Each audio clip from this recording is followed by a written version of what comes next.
की बात है, एक ब्राह्मण ऐसा था, जब तक वो रामचंद्र को नहीं देखता है एक बार, वो खाना नहीं खाएगा।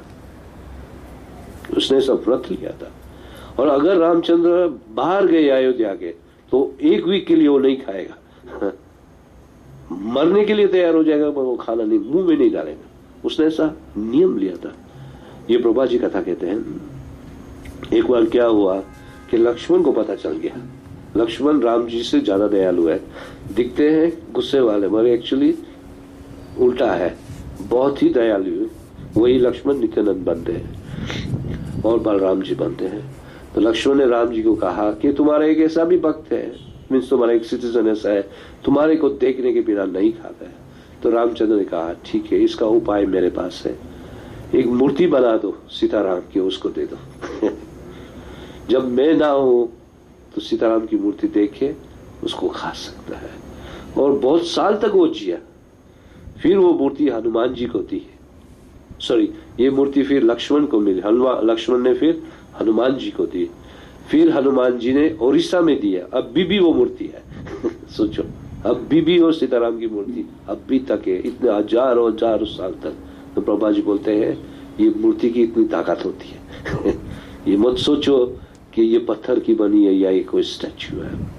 अब मूर्ति की जब बात आती है तो भी उसकी पूजा करने के लिए इंद्रिय कंट्रोल में होनी चाहिए। सबसे पहले कैसे हम उसको देखते हैं, कपिल मुनि देवोती को समझाते हैं, मूर्ति भी जब देखे तो स्ट्रेट मुख पे नहीं देखना चाहिए, कभी भी नीचे देखना। जैसे मूर्ति है तो पहले पांव देखना चाहिए। सो ये पांव के नीचे जो हमेशा आचार्य होते हैं, प्रभुपाद जी होते हैं या चौबी गोस्वामी, उन लोगों के पास कृपा लेके पांव में चढ़ा, फिर ये क्या बोलते हैं घुटन को देखना चाहिए, फिर वेस्ट को, फिर पेट को, छाती को, फिर मुख को देखना चाहिए।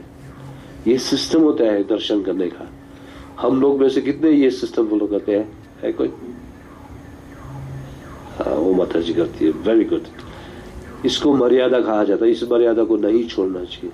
जो सिस्टमेटिकली ऐसे दर्शन करेगा उसको बहुत कृपा मिलती है। अभी दर्शन करने में भी सब इंद्रिय आ जाती है अंदर, क्योंकि मंदिर में जाओ, आंख यूज करोगे, नाक ऑटोमेटिकली यूज होगा स्मेल की, तुलसी जो लगी है, फ्लावर्स है, फिर भगवान का भक्त मिलता है, उसको आप स्पर्श करोगे तो बॉडी को ही टच होता है।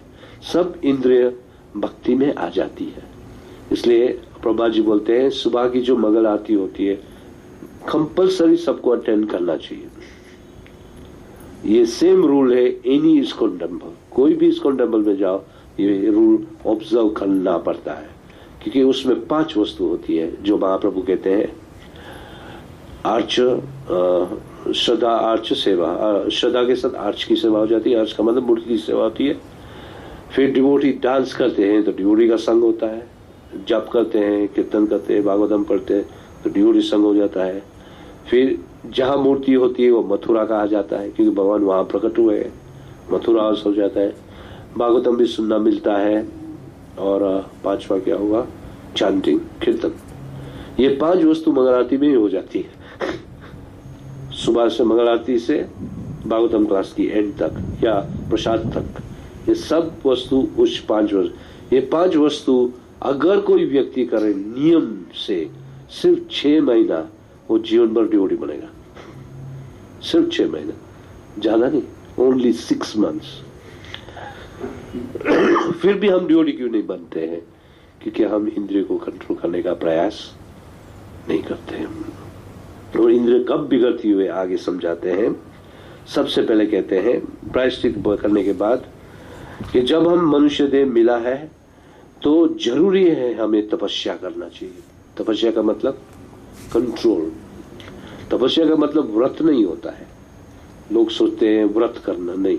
तपस्या का मतलब होता है इंद्रिय को कंट्रोल करना चाहिए। और इंद्रिय कंट्रोल होती है जब इस वेग को कंट्रोल करो।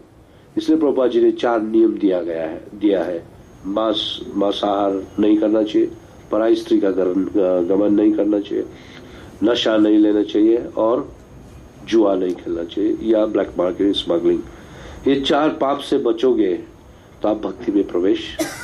फिर ये सिर्फ 4 वस्तु नहीं करने की है, 5वीं वस्तु भी करने की है। कौन सी है वो 5वीं वस्तु? 4 नियम है तो फिफ्थ नियम क्या है?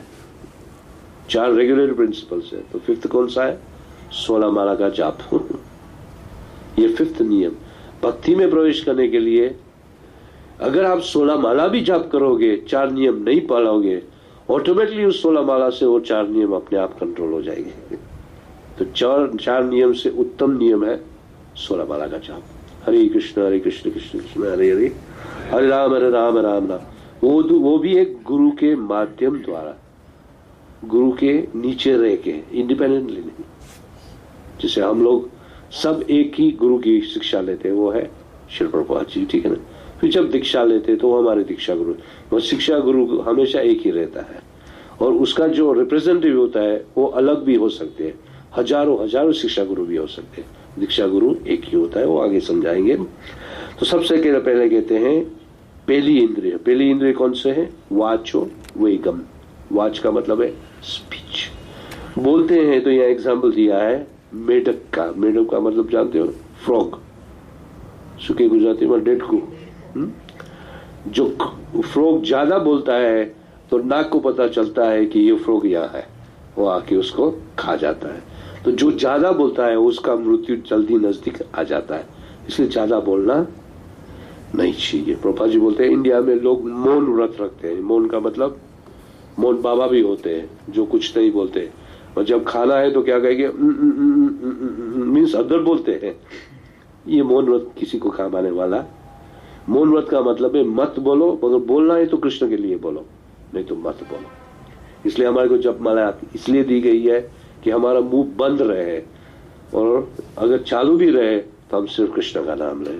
हरे कृष्ण कृष्ण कृष्ण हरे हरे, हरे राम राम राम हरे हरे। तो मुंह को अगर कंट्रोल करना है तो जप द्वारा कर सकते हैं, वाचा। और इस जीव को अच्छी तरह ट्रेन करना है तो फिर कृष्ण कथा सुननी पड़ेगी। जब कृष्ण कथा सुनते हैं तो हमारी जीवा ऑटोमेटिकली कृष्ण के बारे में ही बोलेंगी। एक इस्कॉन का सबसे पहला जो कपल था, वाइफ हस्बैंड, उसकी एक छोटी बेटी 3 साल, उसका नाम फिर रखा था सरस्वती। और पहली बार जब नर्सरी स्कूल गई तो कृष्ण का पिक्चर लेके गई थी, और सबको कहती थी, do you know what is God? This is God. आपको पता है भगवान क्या है? ये भगवान है। तो नर्सरी स्कूल में उसके पेरेंट्स को कहा कि ये कौन सा पिक्चर लेके आती है, क्योंकि वो तो सब वेस्टर्न लोग है, क्रिश्चियन लोग थे। बोलते ये जो कहती है सत्य है। फिर ये बात प्रभुपाद जी को पहुंची।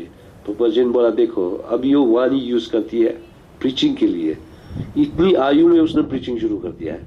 कितनी साल की थी? सिर्फ 3 साल की।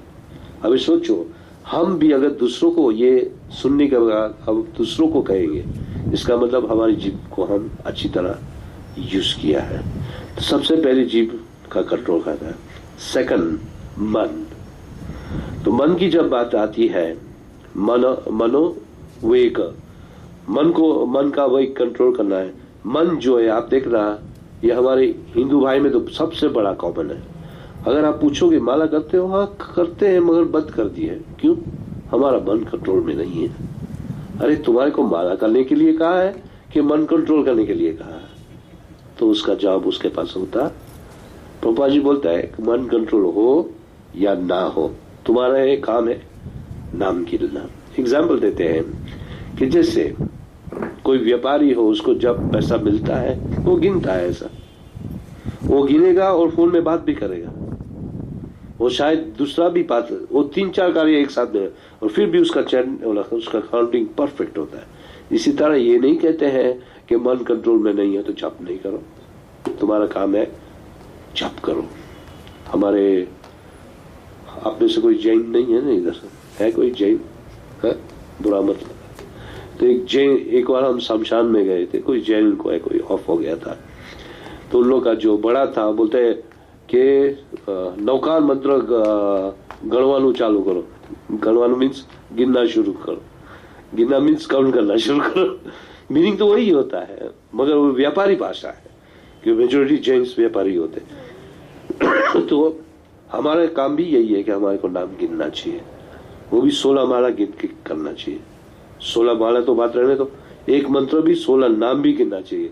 हरे कृष्ण कृष्ण कृष्ण हरे हरे, हरे राम राम राम। इस तरह मन जो है, जप करने का मतलब है मुंह से बोलना, कान से सुनना और मन को सुनाना। मन तो वैसे भी कृष्ण का सुनने वाला नहीं है। आहिस्ते आहिस्ते एक अच्छे दिन में एक दिन ऐसा भी आएगा मन कृष्ण के बारे में सुनने के लिए तैयार होगा। तो इसलिए कहते हैं कि मन में अगर कृष्ण को लाएंगे तो फिर ये मन कृष्ण के बारे में सोचेगी। इसलिए यह श्लोक कोट किया है, कृष्ण सूर्य समा माया है अंधकार, जहां कृष्ण ताहा नहीं माया अधिकार। ये बंगाली भाषा है ना। तो ये महाप्रभु ये कथा, एक कथा आप लोग ने, मैंने कही थी आप लोग को, ये कथा सर्वज्ञ ब्राह्मण की कथा सुनिए, याद है किसी को? एक गरीब व्यक्ति जाता है ब्राह्मण के पास, इसका नाम था, पंडित था वो, ज्योतिष था, ज्योतिष जानते हैं क्या बोलता है, एस्ट्रोलॉजर। पहुंच जाता है कि मैं गरीब क्यों हूं, मैं दुखी क्यों हूं, ये पूछने के लिए। तो जैसे प्रवेश करता तो ब्राह्मण तो समझ जाता है कि वाकई ये गरीबी है, क्योंकि गरीब दिखाने के लिए कोई जरूरत नहीं होती है, लड़ात देख के ही उसको पता चल जाता है ये गरीब है। वो कुछ भी था, वो कृष्ण भक्त था, ब्राह्मण, वैष्णव ब्राह्मण था। उसने कहा ठीक है तुम्हारा हाथ दो मेरे को। वो कहते तुम्हारे भाग्य में तो धन है, बहुत धन है। बोलता कहाँ है? तुम्हारे घर में ही धन है। मेरे घर में? अरे मेरे घर में कुछ नहीं है, एक छोटी कुटी है, रूफ में भी पानी आता है, ये कपड़ा जो पहना ये एक ही जोड़ कपड़ा है, हर रोज मांग के खाना पड़ता है।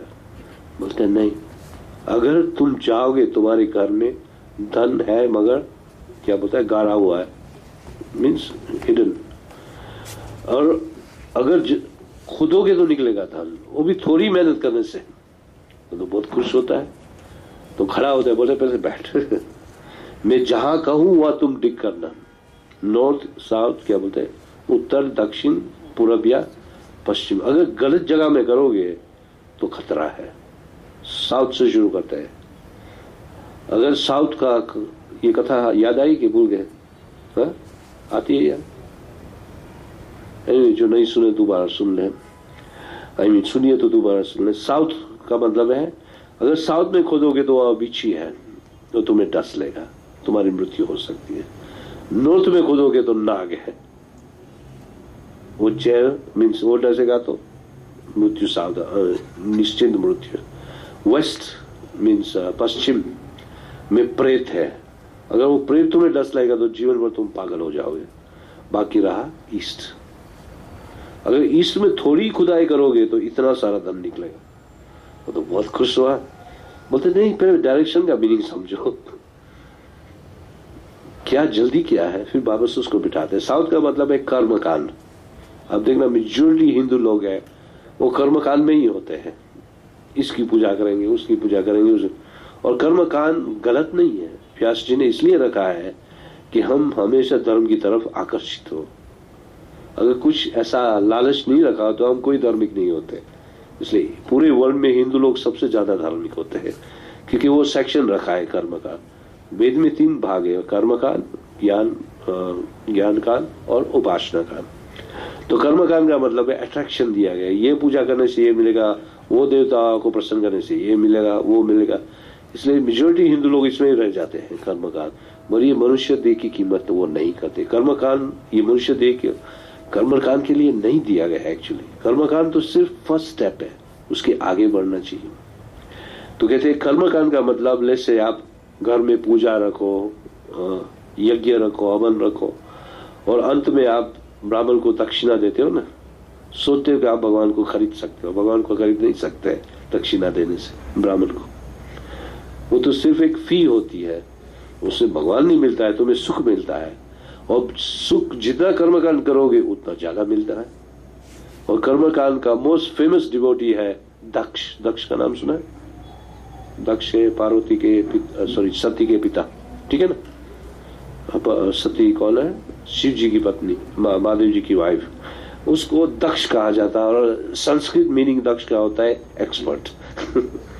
वो कर्मकांड में बहुत एक्सपर्ट था, और जो कर्मकांड करते हमेशा बहुत धनी होते हैं। और फिर जब धन बढ़ जाता है तो क्या तकलीफ होती है आपको पता है? अहंकार और थोड़ा डीप जाओ, रात को नींद नहीं आती है, जिसके पास ज्यादा पैसा होता है। और कुछ है, लोभ पड़ता है, और कुछ। सबसे पहला इस शरीर को धन बिगाड़ता है। कैसे? ये तो सब कुछ जानते हैं, हमारी इंद्रिय बिगाड़ती है। जब पैसा नहीं होता है तो छोटा मोबाइल चला लेते हैं, जब धन पड़ता है कहते नहीं बड़ा मोबाइल होना चाहिए, बड़ी गाड़ी होनी चाहिए, बड़ा मकान होना चाहिए। और जितना बड़ा है तो मेंटेन करना डिफिकल्ट है। या प्रकाश प्रभु ही पूछो, ये मकान इजी है मेंटेन करना? कभी लिफ्ट खराब हो जाती है, कभी कोई लाइट खराब हो जाती है, कभी कोई कहेगा ये मेरे रूम में है, कोई बोलेगा ये है, पूरा चालू ही होता है। इसलिए धन जितना बढ़ता है उतनी इंद्रिय खराब होती है। इसलिए कहते हैं कर्मकांड में, चतुर्थ चतुर्थ में तो ये भी लिखा है, हमारे गोस्वामी लिखते हैं, कर्मकांड ज्ञान कांड केवल विषय भांड, विषय का विष भांड, सॉरी विष का मतलब है जहर भरा हुआ है, कि जितना धन बढ़ता है उतनी हमारी इंद्रिय ज्यादा जहरीली होती है। जितने सिंपल रहते हैं उतनी हम भक्ति कर सकते हैं। आज भी वृंदावन में ये नियम है, सिंपल रहोगे तो वृंदावन में रह सकोगे। थोड़ा धन बढ़ेगा आप वृंदावन से फेंके जाओगे बाहर, और अगर नहीं फेंके जाओगे तो आपको कोई आके मार देगा, गुंडे लोग आके मार देंगे। अब भी ये नियम है, आज भी वृंदावन के रहने की सीक्रेट, सिंपल रहना पड़ता है। उन लोग ब्रजवासी को भी पता चल जाएगा इसके बाद धन ज्यादा है तो फिर धन उन लोग को दे देना चाहिए, अगर नहीं दोगे तो जबरदस्ती से ले जाएंगे। आज भी ये फैक्ट है। इसलिए कहा साउथ में डिग मत करना। फिर जाते हैं नॉर्थ में, उत्तर में। उत्तर में नाग, नाग का मतलब है योग। लोग योग करेंगे सिद्धियां प्राप्त करने के लिए, और जब सिद्धियां प्राप्त हो जाती है अपने आप को लोग भगवान समझ लेते हैं।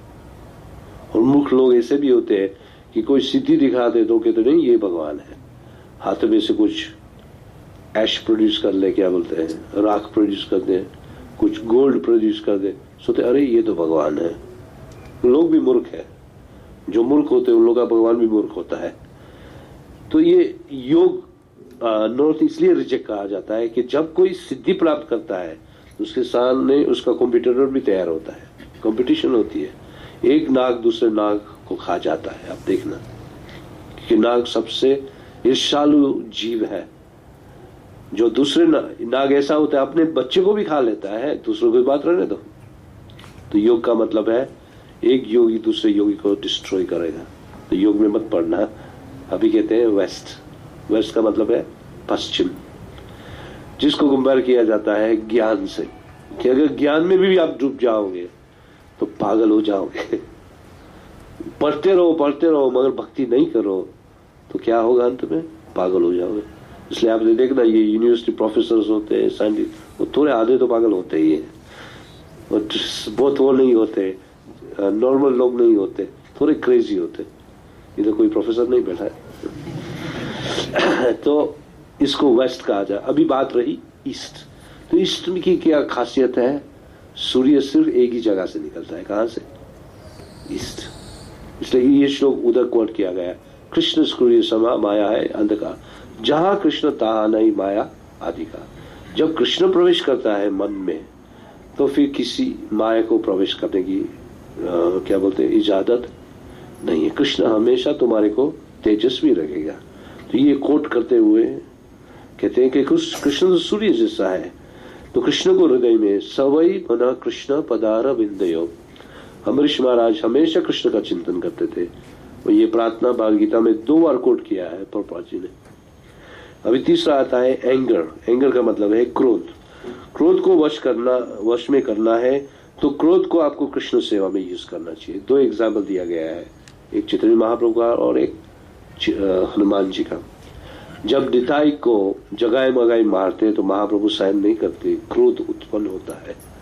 और हनुमान जी जब रावण उसको बदनाम करते तो हनुमान जी को कोई असर नहीं थी, पर जब रावण राम जी के विरुद्ध बोलने लगे तब हनुमान में बहुत क्रोध आया। यहाँ तक कि कहा कि यहाँ से निकलूंगा उसके पहले तुम्हारी लंका जला के निकलूंगा।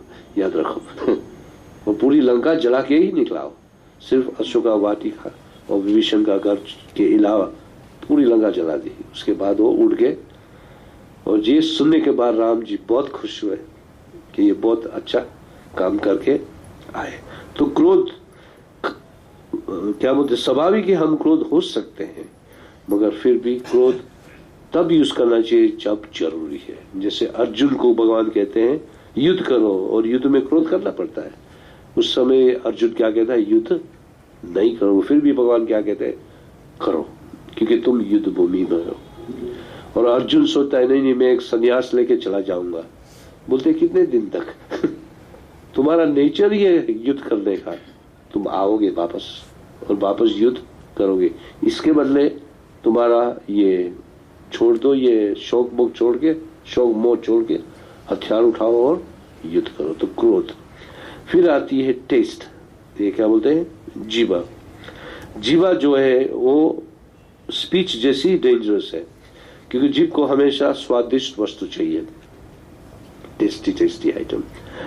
और टेस्टी आइटम पहले भगवान को भोग लगाओ प्रसाद के रूप में, फिर आप खाओ तो कोई ना नहीं बोलेगा, क्योंकि प्रसाद खाने से तुम्हारी जीभ हमेशा अच्छी रहेगी।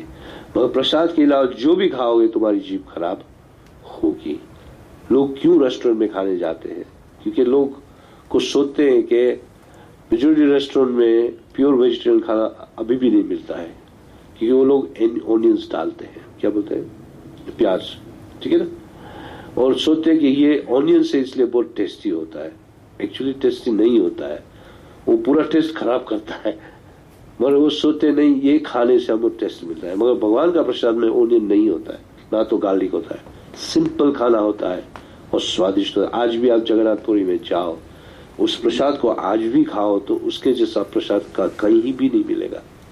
और जब बनाया जाता है तो 5 पोट रखे जाते हैं, क्या बोलते हैं, मटकी, ऊपर का पहला तैयार हो जाता है, उसमें सिर्फ मसाला तेल सब डालते हैं, कोई मिक्स नहीं करता है, अपने आप हो जाता है, क्योंकि वहां का कुकिंग लक्ष्मी जी खुद करती है।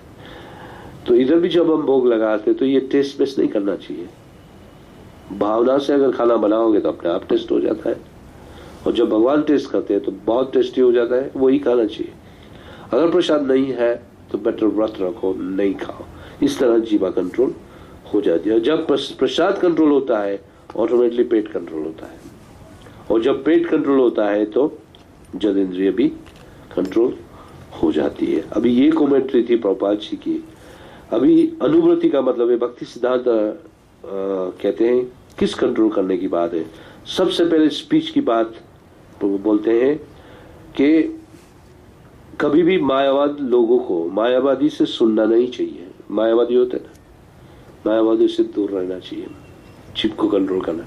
एक और मायावादी से सुन लिया तो पूरा चौपट हो जाता है। हमारा एक्सपीरियंस अभी नैरोबी में हुआ, एक वीक पहले किसी के घर हम कीर्तन करने गए थे, और उधर एक कपल था, मीन्स मुझे लगता है इंडिया से ही आए होंगे। तो उसने क्या कहा कि अंत में भगवान है ही नहीं, भगवान निराकार है, शून्य है। एग्जाम्पल दिया ऑनियन का। ऑनियन होता है, ऑनियन जब आप खोलते हो ना ऐसे, अंत में बीच में क्या होता है, एम्प्टी होता है, इसमें सीड नहीं होता है। तो बोलते हैं ये सब, ये आकार निराकार, अंत में तो भगवान शून्य है। इस तरह का आर्ग्यूमेंट दिया।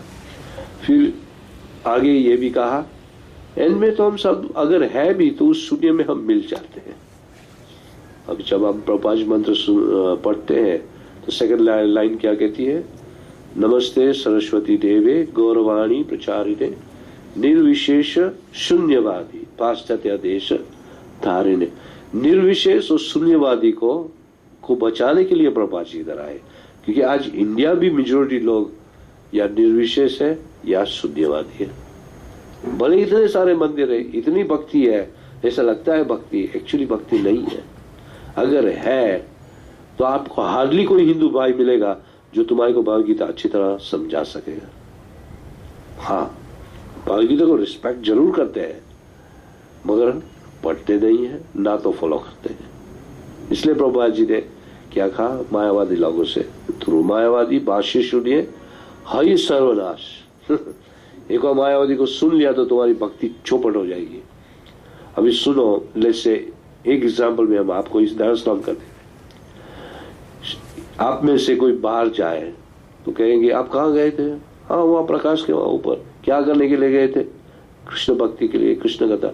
वह कृष्ण है ही नहीं, भगवान निराकार है, क्यों कृष्ण में मानते हो? तो तुम्हारा विश्वास क्या होगा? खराब हो जाएगा। इसी तरह मायावादी से मिलना नहीं चाहिए, मायावादी से दूर रहना चाहिए। प्रभुपाद जी बोलते हैं जूता लेके मुंह पे मारना चाहिए उनको डरना नहीं चाहिए। You should be very strong. मगर हम उन लोगों के साथ ही रहते हैं, कभी कभी तो पता नहीं चलता है कि मायावादी है कि वैष्णव है। वैष्णव का पहचाना जाता है, पता चलता है कि जब पूरी इसकी इंद्रिय कृष्ण सेवा में लगी है तो वो वैष्णव होता है। इसलिए वैष्णव मिलना भी मुश्किल है। वैष्णव सा रेयर, रेयर का मतलब हार्डली आपको क्या बोलते हैं वैष्णव मिलेंगे। तो भक्ति सिद्धांत महाराज कहते हैं कि मायावादी लोग जो है, लोग को कहेंगे कर्मकांड में लगो, क्या जरूर है, इंद्र प्रीति करो, ये जीवन किसके लिए दिया गया। एक ऋषि मुनि था, इसका नाम था चार्वक, पता नहीं आप लोग ने सुना है कि नहीं। उसका एक फेमस वर्स है कि जब तक जियो तब तक अच्छा खाओ, वो भी शुद्ध घी में बनाया हुआ, और शुद्ध घी लेने के लिए चोरी करो या मांगो या खर्चा करो। जीवन अंत में ये बॉडी तो जलने वाली है, ये उसकी फिलॉसफी है। हमारे शास्त्र में ऐसा कहीं लिखा हुआ नहीं है। हमारे में क्लियर लिखा हुआ है कृष्ण प्रसाद खाओ, भगवान को भोग लाओ और फिर खाओ। वो भोग की तो बहुत महिमा है, बहुत महिमा है। शास्त्र पढ़ोगे तो आपको भोग की महिमा पता चलेगी। आप तो जनरली प्रसाद जानते हो, मगर एक प्रसाद को कहा जाता है महाप्रसाद और एक दूसरा प्रसाद को कहा जाता है महाप्रसाद। आपको पता है किसको कहा जाता है महाप्रसाद? देखो, प्रसाद जो भगवान को लिया, जो नहीं लगाया उसको भोग कहा जाता है। भगवान ने जब खा लिया उसको महाप्रसाद कहा जाता है। वो महाप्रसाद जब भक्त खाता है, शुद्ध वैष्णव, उसकी प्लेट से अगर हम खाए उसको महाप्रसाद कहा। ये तो शायद आपको पता है, तो हम उसका एक एग्जाम्पल आज देंगे। थोड़ा लेट होगा तो प्रॉब्लम नहीं करना, बहुत टाइम कॉन्शियस मत रहना। तो चैतन्य चरितामृत में एक कथा आती है कि एक भक्त था जो इसके लिए बहुत फेमस है। वो इतना उसका नाम था कालिदास। तो कालिदास जो है वो ऐसा लिखा है, महाप्रभु बाद में कहते हैं ये एक ऐसा व्यक्ति है, वो हर बंगाली घर में गया होगा खाने को लिए जहां कृष्ण भक्त हो। वो वैष्णव का जूठा ही खाता था, वो कभी वो नहीं खाएगा खुद का बनाया हुआ। तो उसमें एक एग्जाम्पल दिया गया था कि एक बार एक जडू ठाकुर नाम का व्यक्ति था। जडू का मतलब है जो झाड़ू लगाता है, इसलिए उसको जडू कहा जाता है, जडू ठाकुर, क्योंकि कोई लो कम्युनिटी है, मगर वो कृष्ण भक्त था। उसके घर में विग्रह थे राधा कृष्ण। तो एक बार आम लिया उसने, आम नए, और ऐसा गरीब व्यक्ति नहीं था, बहुत धनी व्यक्ति था। आम लिया, जडू ठाकुर ने कहा ये आम ठाकुर जी को लगा देना। तो जडू ठाकुर बोलते तू हमारे पास क्यों लाया, हम तो क्या बोलते नीच व्यक्ति है, कोई अच्छे ब्राह्मण को तो नहीं बोलते नहीं, तुम्हारे घर में ठाकुर है तो आप लगाओ और बहुत खुशी से भोग लगा लेना। तो ये बहुत आर्ग्यू किया, फिर अंत में वो तो चला गया। तो वाइफ हस्बैंड इकट्ठे हुए, आम को खोले, अच्छी तरह कट करके तुलसी लगाए, भगवान को लगाए। फिर जब लगाए तो उन लोग ने खा लिया। ये सब देख रहा है वो बाहर बैठ के, कौन? कालिदास, कि क्या कर रहे हैं। खाने के बाद बोलते ना पूरा वो गुटला बाकी रहा, गुटला और उसकी क्या बोलते हैं छाल बाहर की, वो इकट्ठी करके बाहर कचरे में फेंक दिया। और फिर वो लोग सो गए। जैसे वो सो गए, ये कचरे में गया, उस आम को उठाया, जितना गुटला था वो सबको खा लिया। तो ये इसको किसने देखा? कृष्ण ही देख सकता है और कोई नहीं देख सकता। तो चैतन्य महाप्रभु कृष्ण है, उसको याद है। अभी ये घटना कैसे रिवील होती है कि जैसे जगन्नाथ मंदिर में आज भी जाओ, जैसे प्रवेश करो तो 22 स्टेप्स होता है उसका, क्या बोलते हैं 22 सीढ़ी। तो एक जगह पे इधर पांव धोने की जगह है, आज भी है, वहां पांव धो और फिर आप अंदर जाओ। तो महाप्रभु के समय में महाप्रभु पांव धोते थे और बहुत स्ट्रिक्ट थे महाप्रभु कि इस पानी को किसी को स्पर्श नहीं करने का, अलाउ नहीं करेगा। और जिस दिन ये कालिदास जगन्नाथपुरी फर्स्ट टाइम आया तो महाप्रभु जब पांव धो रहे तो उसका हाथ उसने ऐसे रखा पांव के नीचे, वो पानी मिला, पी लिया। महाप्रभु कुछ नहीं बोले पहली बार, दूसरी बार भी नहीं बोले, तीसरी बार भी, चौथी बार बोलते हैं बस अभी नहीं। जो सेवा किया है उस सब सेवा का पुण्य तुझे आज मिल गया, अभी नहीं।